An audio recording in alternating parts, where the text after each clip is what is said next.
get to go on an airplane. Woo!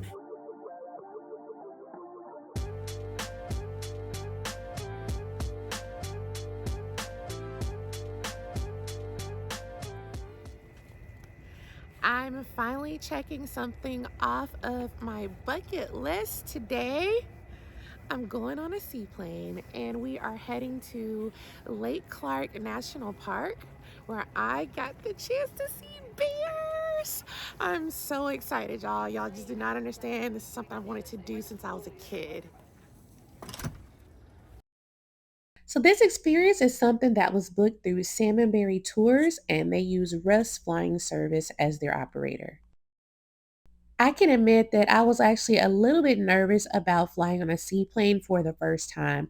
I knew the flight was going to be about an hour and 10 minutes, and then we were going to go and land on a lake. So, what you see me doing right here is getting weighed and then also weighing my gear. The reason I had to be weighed is because these planes can hold about 1,700 pounds or up to 10 passengers. So they just have to make sure that we are weighed and balanced properly because we don't want any mishaps to happen. The pilot actually called us up by name. They had us seated in specific seats to balance out the load of the plane based on our weights. And if you're lucky, like my friend Marcy, you get to ride shotgun with the pilot. She was kind enough to get footage for all of us out of the cockpit window. And once everybody took our seats, it was time to meet our pilot, Dan. There's some first aid kit and some food bars that taste like sawdust. It's kind of a coconutty sawdust. I get the expired ones, that's why I know what they taste like. Fire extinguishers up here on my seat.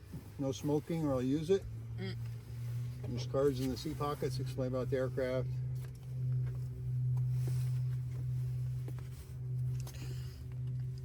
Are you related to Vanna White? Does anybody get motion sickness? If you feel uneasy, there's fresh air and these round things up on the side, these little black things. Just flip it open like that and close like that. There's a little valve in them for fresh air. Yeah. And there's 4 exits, 2 in the front and 2 in the back. You turn the handle, you short open it. Did you guys get all that? Yep. Okay. There's headsets for you to wear. Just unhook the strap from the wall. You can adjust the size. They get bigger and smaller to fit your head like this. There's a volume knob on them for adjusting the volume. And the mic's fully adjustable. And the end result is you want this on top of your head and the mic has to be right in front of your mouth for it to work. It's voice activated. So you have to throw your words into the mic to get it to kick on. Do we have to wear them? Yeah, it's really noisy without them. That way we can talk to each other. And it was time to begin our flight. Bucket list alert, my very first ride in an actual seaplane.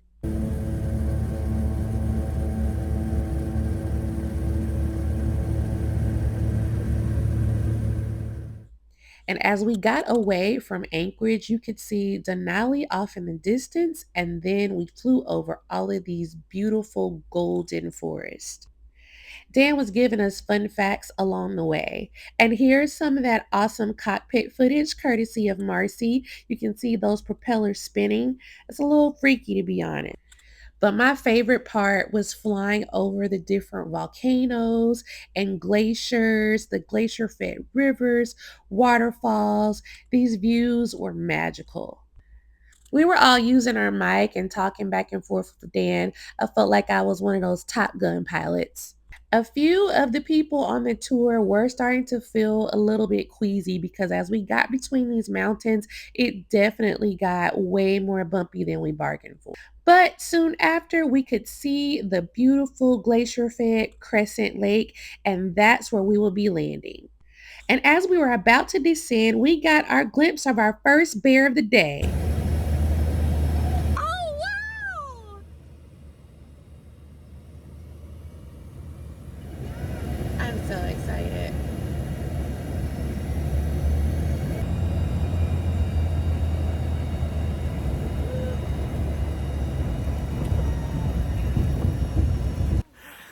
We've made a shore landing here at Lake Clark National Park. New national park on deck. Pew, pew, pew, pew. And we've already seen a bear. After landing, you're greeted by the staff at the Readout Lodge where they give you the rundown of the day. And fun fact, the Lake Clark National Park and Preserve is made up of 4 million acres. We were fitted for our raincoats and then we headed to load up on the pontoon boat.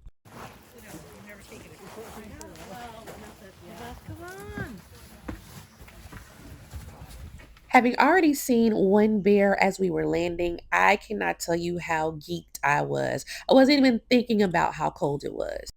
This is a glacier-filled lake. It's that glacier up over there melts into this lake, and that's what gives it this color is the glacier silt melting from the glacier. The green color.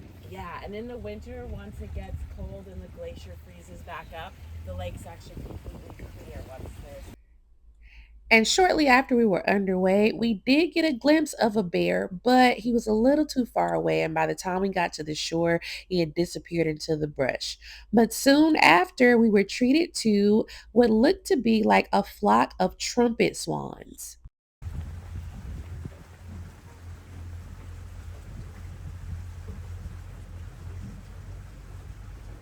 And y'all, I was super ready. I had all of my gear. I brought the Nikon, the Sony, had my phone with the tripod, and binoculars. And just like that, we spotted our third bear of the day. This looks like a juvenile, according to our guide. And as we watched her a little bit longer, she made a noise and boom, babies!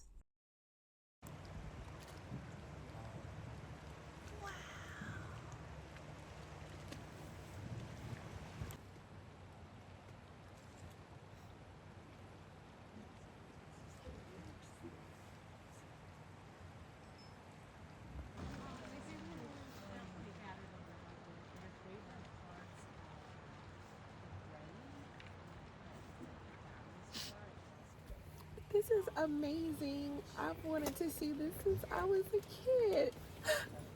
I'm sorry, I'm so emotional. Isn't it? I'm glad you appreciate it. Our guide said she didn't recognize the juvenile mom yet, so maybe she's new to the area, but that means she needed a name. I decided to call her cubs Little Ricky and Fred. And not far down the beach, we saw this girthy gal. This is Jelly. I am sure Jelly could definitely hold her own in the Fat Bear Week competition at Katmai. Because of the time of the year, we're catching the very end of the salmon run. So this lake was teeming with sockeye salmon a few weeks ago, and now most of them are what you call floaters. They're zombie fish. But this didn't stop my girl Jelly from having a feast. And further down the beach, we met my girl Susan. Susan is a beautiful brown coastal bear. Oh, yeah, these are not grizzlies. These are brown coastal bears, and they actually get bigger than grizzlies. I loved watching Susan hunt because she had taste, honey. Susan was not interested in those zombie floater fish. No, Susan wanted her fish alive so that she could hunt for real. She was like, "Give me the fresh fish, please." She was definitely my spirit bear. And then we came upon this lazy family. Look at these loaves. They laying out here with the itis. They have clearly had their fill, and it is time for a nap.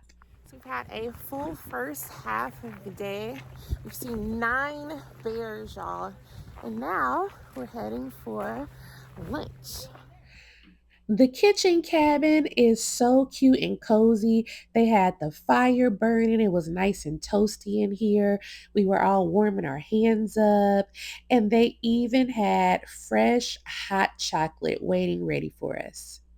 But the real treat was this fresh sockeye salmon with some kind of delicious pecan glaze and jasmine rice and a fresh Caesar salad. And yes, this fish came straight out of these waters. It was delicious. We just had an amazing lunch. I've switched my raincoat out to get one that zips up because it is cold on this water. So now we're going out for the second half of the day. It's a little rainy, but I'm a trooper. But we've seen 9 bears so far. Honestly, if we don't see any more, I won't be disappointed, but I'm excited to see what we're gonna see for this half of the trip.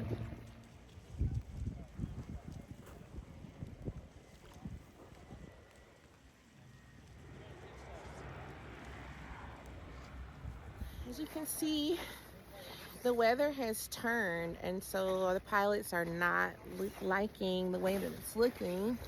And it's actually supposed to get even worse, so we're not going to get to do the second half of the tour. They're going to go ahead and try to get us back. But, I mean, we saw 9 bears from land, and we even saw one as we were landing, so still a great day. So we've made it safely back on land, and even though we had to come back a little bit early due to the weather, it was still a fantastic day. We even saw 4 more bears while we were taking off.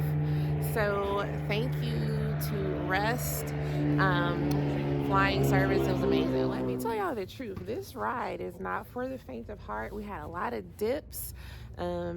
And it was snowing. We flew through an actual snowstorm. So if you have motion sickness, you should definitely take something. I was okay, but it was a little bit scary. We even saw 4 more bears as we were taking off. So thanks to Russ Flying Service for such a fantastic experience.